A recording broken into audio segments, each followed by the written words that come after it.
ربنا ظلمنا أنفسنا وإن لم تغفر لنا وترحمنا لنكونن من الخاسرين رب ارحمهما كما ربياني صغيرا رب العالمين তোমার নবীর আগমনের চাঁদ না লানাকুনান্না মিনাল খাসিরিন রব্বির হামহুমা কামা রাব্বায়ানি সগীরা রব্বুল আলামিন জান্নাতের বাগানে বসে জান্নাতি মেহমান লইয়া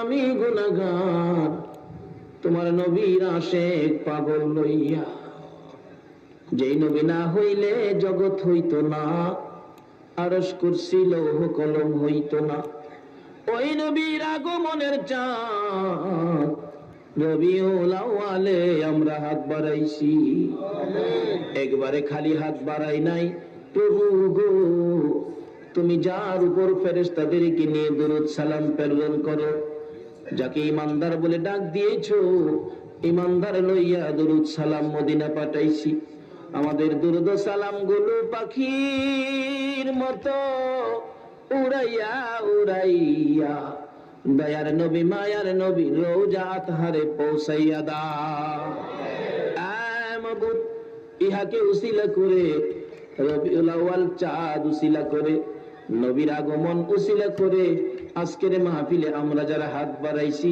মাবুদ রে আমাদের সকলের জীবনের গুনাহগুলো ক্ষমা করে দাও মাবুদ জীবনে কত গুনাহ করেছি তুমি যদি গুনার হিসাব জিগাও আমরা কেউ হিসাব দিতে পারবো না শুধু শুধু লজ্জা পাবো গো লজ্জা দিলে তোমার কি লাভ হবে গো আল্লাহ কার জীবনে কত গুনাহ হিসাব জিগাইও না কে নেককার কে গুনাহগার কাউরে কিছু কইও না কে মেয়ে কে পুরুষ আজকের জন্য কে নামাজি কে বেনামাজি কাউরে কিছু জিগাইও না এই মাহফিলের খাতিরে নবীর আগমনের উসিলাই আমাদের তামাম জিন্দেগীর গুনাহগুলো ক্ষমা করে দাও মাবুদ ক্ষমা চাইলাম জীবনের গুনাহ ক্ষমা করছো নিগো আল্লাহ ডাকবেন না আল্লাহ ইয়া আল্লাহ জীবনের গুনাহ ক্ষমা করছো মাবুদ রে ক্ষমা যদি না করো কবে জানি মওতের চিঠি দিয়া আজরাইল পাঠায়া দাও কবে জানি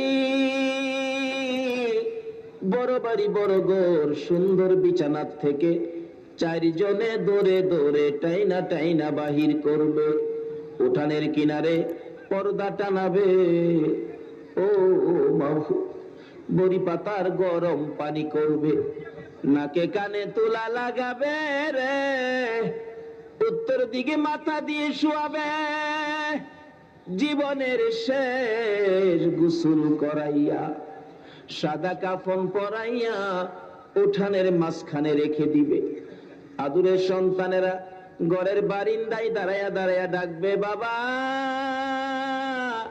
সাদা কাফন পরে কই যাইবা গো আদুরের স্ত্রী ঘরের ভিতর যাইয়া বিছানাটার পাশে দাঁড়াইয়া ডাকবে স্বামী গো এই বিছানা খালি করে কই রওনা হয়েছো ওই দিন আসার আগে মাহফিলে বসে জীবনের গুনাহ ক্ষমা চাইলাম তোমার নবীর আগমনের উসিলায় তামাম জিন্দেগীর গুনাহগুলো ক্ষমা করে দাও মাবুদ জীবনের গুনাহ ক্ষমার আশার দরখাস্তের পর আর একটা দরখাস্ত করি তুমি কিন্তু রাগ হইও না এতগুলো মানুষ রাত্র 2টা পর্যন্ত বসে আছে আমি জানি না রে কার মনে কি ব্যথা আমি জানি না কার মনে কি দুঃখ আমি জানি না রে কার মনে কি আগুন মাবুদ একটু সময় দিয়ে যদি কাছাকাছি যাইয়া জিজ্ঞেস করতাম সকলেই একটা না একটা দুঃখ বলতো হয়তো কেউ কেউ বলতো হুজুর আমার মা নাই গো। কেউ কেউ বলতো হুজুর আমার বাবা নাই, আবার কেউ কেউ বলতো হুজুর গো আমার মাও নাই বাবাও না। মাবুদ, মায়ের অভাবী বাবার অভাবী হইয়া যারা হাত বাড়াইছে রে আল্লাহ, এই মুহূর্তে ওই সকল মা বাবার কবর জান্নাতের বাগান বানাইয়া দাও।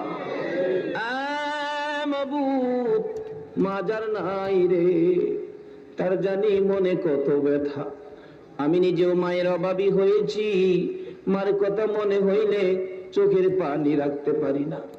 ছোটকালে যখন হেফজখানায় পড়ি, টাইপের জ্বর হয়ে গিয়েছিল, বাড়িতে থাকি, সারা রাত ঘুম হয় না। মাঝে মাঝে দেখি আমার মা দুঃখিনী মাতার পাশে বসে থাকতো। একটু পরে পরে জিজ্ঞেস করতাম, মা গো সবাই ঘুমাইলো, তুমি কেন ঘুমাও না? আমার মা জবাব দিত, বাবা রে তুমি যদি না ঘুমাও আমার চোখে ঘুম আসে না। তারপরও দেখতাম মাঝে মাঝে মা দরদি দুইটা হাত বাড়াইয়া ডাকতো, প্রভু গো আমার সন্তান রে তোমার কাছে জীবন ভিক্ষা চাই। যে মা বাবা সন্তানের জন্য তোমার কাছে জীবন ভিক্ষা চাইতো গো আল্লাহ, ওই সকল মা বাবা যার কবরে, তাদের পক্ষ থেকে আমরা তোমার দরবারে তোমার জান্নাত ভিক্ষা চাই রে আল্লাহ, তোমার জান্নাত ভিক্ষা চাই গো আল্লাহ। ওই সকল মা বাবার কবর গুলো জান্নাতের বাগান বানাইয়া দাও। মায়ের অভাবী যারা গো তারা জানে মা হারা কত ব্যথা, বাবার অভাবী যারা রে তারা জানে বাবা হারা কত ব্যথা। একটা ছেলে একটা মেয়ে ফালাইয়া মা মৃত্যুবরণ করেছে। ঢাকায় থাকতো, 3 তলা বাসা, ছেলেটার বয়স 4, মেয়েটার বয়স 6। হঠাৎ করে মা প্রেসার রোগী ছিল, স্ট্রোক করে মারা গেছে। মাকে গোসল করাইয়া সাদা কাফন পরাইয়া ট্রাকের মধ্যে উঠাইছে, আজিমপুর নিয়ে যাবে। বাচ্চা দুইটা দৌড়াইয়া ট্রাকের উপরে উঠে গেছে, মার লাশের পাশে বসে ডাকতেছে, মা মা এই পোশাক পরে তুমি কই যাইবা গো? বাবা বুঝাইতেছে তোমার আম্মা বেড়াইতে যাবে। বাচ্চা দুইটা কান্দে, বাবা গো মিথ্যা কথা বলো না, মা বেড়াইতে গেলে শাড়ি পরে যাইতো, আজকে দি মা সাদা কাফন লাগাইছে। বাবা কান্দে, মাউদ্রে কি আগুন লাগাইলা গো, আমি তো বাবা হইয়া পারি না সন্তান বুঝাইতে। আজিমপুর কবরস্থানের গেটে যখন গাড়িটা থেমে গেল, লোকেরা খাডোলা কান্দে করে কবরস্থানের ভিতরে ঢুকতেছে। যাইতে যাইতে কবরের পাশে যাইয়া যখন খাডোলা নামাইছে, বাচ্চা দুইটা জিগায়, বাবা এ গর্তের কাছে কেন আমার মারে নিয়ে আইছো? বাবা চোখের পানি ছেড়ে দেয়, কোনো কথা কয় না। দুইজন লোক কবরে নাইমা লাশে ধরে টানতেছে কবরে দেওয়ার জন্য। এমনি সময় বাচ্চা দুইটা কাফনের উপরে দিয়ে মার পায়ের উপর পড়ে গেছে। মা গো, ও মা কবরে যাইও না গো মা, বুঝেছি আমরা বুঝি তোমারে কষ্ট দেই সেজন্য কবরে যাইতেছো।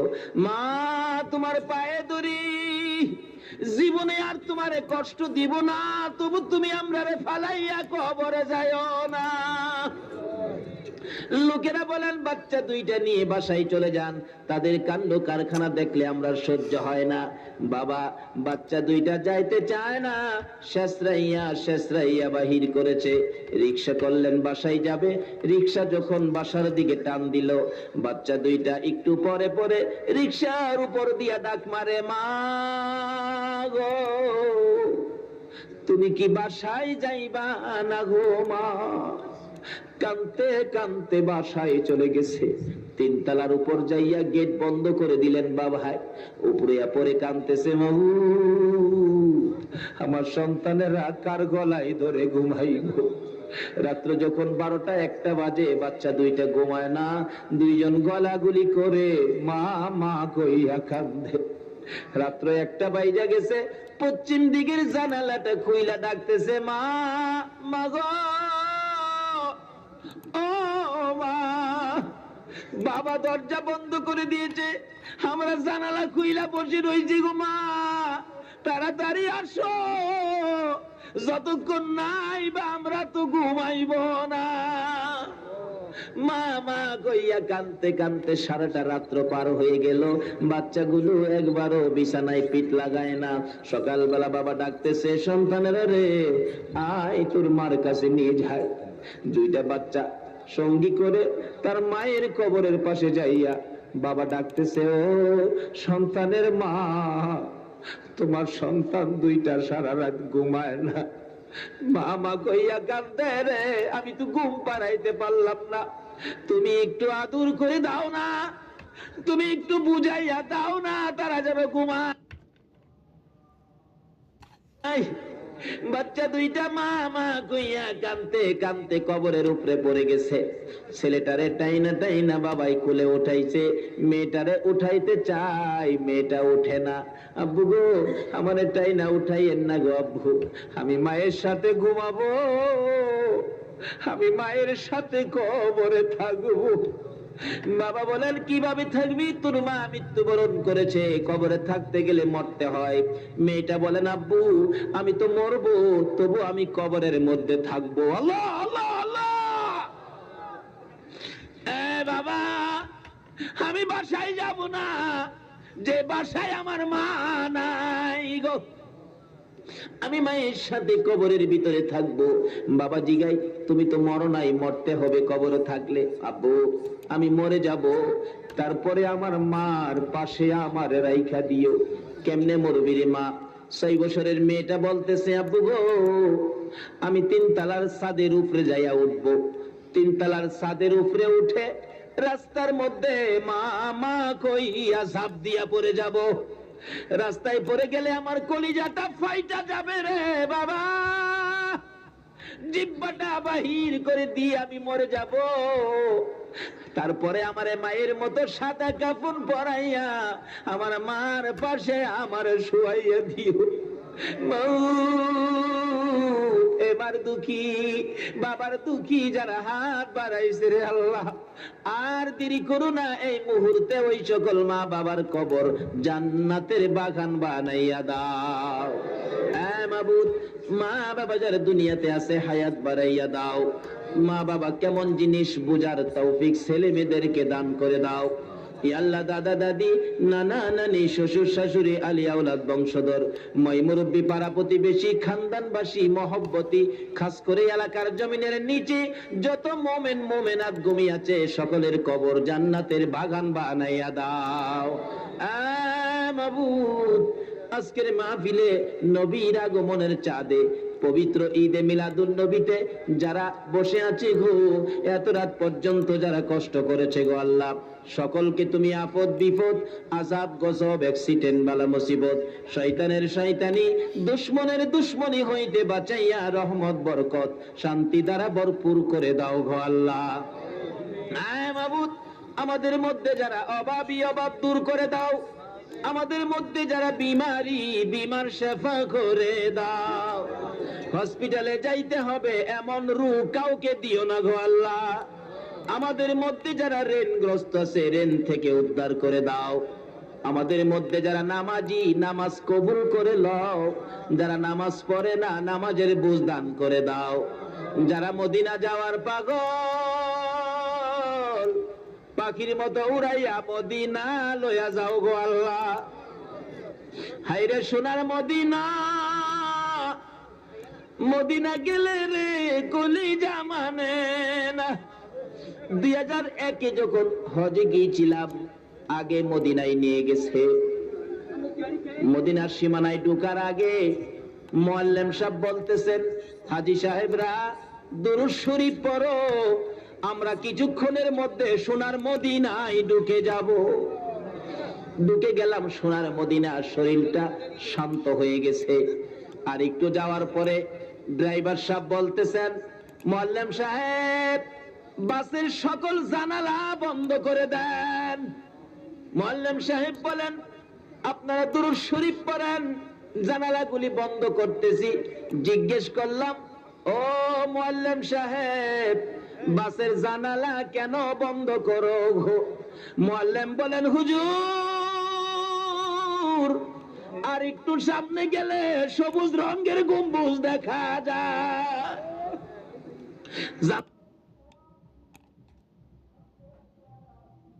না করি আমাদের বাংলাদেশের কিছু আশেক আছে, নবীর সবুজ রঙের গম্বুজ দেখলে গো ইয়া রাসূলুল্লাহ বলে জাপ মাইরা জমিনে পইরা যায়। সেই জন্য জানালাগুলি বন্ধ করে দিলাম। এই মদিনা না দেখাইয়া এই মাহফিলের কাউকে তুমি সাদা কাফন গায়ে লাগাইও না। ইয়া আল্লাহ, খাস করে আমাদের মধ্যে যারা ব্যবসা করে ব্যবসায় বরকত দাও, যারা চাকরি করে পদোন্নতি দান করে দাও, যারা সাগরে মাছ ধরে আল্লাহ বিপদ আপদ থেকে বাঁচাইয়া রাখো। মাবুদ, মাবুদ রে, যারা গৃহস্থী করে জমির ফসলে বরকত দাও, যারা চাকরি করে পদোন্নতি দান করে দাও, যারা লেখাপড়া করে লেখাপড়ায় বরকত দাও, যারা পরীক্ষা দিয়েছে কামিয়াবি দান করে দাও। মাবুদ, মাবুদ রে, ছাত্র সেনার ভাইদেরকে তোমার কুদরতি হাতে আমানত করলাম, তুমি কবুল করে লও গো আল্লাহ। ইয়া আল্লাহ, খাস করে আজকের মাহফিল তোমার কুদরতি হাতে রেখে গেলাম, কিয়ামত পর্যন্ত এই মাহফিল তুমি কায়েম রাখো গো আল্লাহ। ইয়া আল্লাহ, খাস করে এই মাহফিলকে যারা সাহায্য সহযোগিতা করেছে, বুদ্ধি পরামর্শ দিয়েছে, দূর দূরান্ত থেকে মাহফিলে এসে শরীক হয়েছে, সকলকে তুমি কাল কিয়ামতে নবীর গুদারায় উঠাইয়া ফুলসিরাতের ফুল পার করে দিও গো আল্লাহ। তোমার নবী যেই জান্নাতে থাকবে গো, এই জান্নাতের পাশের জান্নাতি বানাইয়া দিও গো আল্লাহ। মাবুদ, অনেকের ছোট্ট ছোট্ট ছেলে মেয়ে আছে, ছেলে মেয়েদেরকে হায়াত বাড়াইয়া দাও, অকালে মৃত্যু দিও না, মা বাবার কলিজায় আগুন জ্বালাইও না, ছেলে মেয়েদের মুখে এতিমের দাগ লাগাইও না, ছেলে মেয়েদের মা বাবার হায়াত বাড়াইয়া দাও। মাবুদ, অনেকের ছেলেরা ভাইয়েরা বিদেশ থাকে, সহি সালামতে রাখো, রুজি রোজগারে বরকত দাও, যারা বিদেশ যাবে চেষ্টা করতেছে তাদের মনের আশা পুরা করে দাও গো আল্লাহ। মাবুদ, আমাদের এই বাংলাদেশ টুকুন তুমি হেফাজতে রাখো গো আল্লাহ। সকল প্রকার মারামারি, কাটাকাটি, হিংসা, বিদ্বেষ, বোমাবাজির থেকে এই দেশটাকে বাঁচাইয়া রাখো গো আল্লাহ। ইয়া আল্লাহ, খাস করে আজকের মাহফিলের ফায়েজ ও বরকত, আজকের মাহফিলের সবর সাদি, এই বাংলার জমিনে যত ওলি আল্লাহরা ঘুমিয়েছে, তামাম পৃথিবীর জমিনে যত ওলি গাউস কুতুব ঘুমিয়েছে, সকলের রোহে পৌঁছাইয়া দাও, ওনাদের রুহানি ফায়েজ আমাদেরকে নসিব করে দাও গো আল্লাহ। আজকের মাহফিল সোনার মদিনা পৌঁছাইয়া দাও গো আল্লাহ। ইয়া আল্লাহ, নবীর আগমনের বরকতের ভাগী আমাদের সকলকে তুমি করে দাও গো আল্লাহ। ইয়া আল্লাহ, যতগুলো দরখাস্ত করলাম মাহফিলের উসিলাই, দুরূদ ও সালামের উসিলাই, নবীর আগমনের উসিলাই, সবগুলো তুমি কবুল আর মঞ্জুর করো গো আল্লাহ। যা আলোচনা হয়েছে আমাকে সহ সকলকে তুমি আমল করার তৌফিক দাও গো আল্লাহ। ইয়া আল্লাহ, মাহফিল শেষে যারা যেখানে যাবে গো সহি সালামতে পৌঁছাইয়া দিও গো আল্লাহ। রব্বানা তাকাব্বাল মিন্না ইন্নাকা আনতাস সামিউল আলিম ওয়া তুব আলাইনা ইয়া মাওলানা ইন্নাকা আনতাত তাওয়াবুর রহিম। ওয়া সাল্লাল্লাহু তাআলা আলা খায়রি খালকিহি মুহাম্মাদিন ওয়া আলা আলিহি ওয়া আসহাবিহি আজমাইন বিহাক্কি লা ইলাহা ইল্লাল্লাহু মুহাম্মাদুর রাসূল।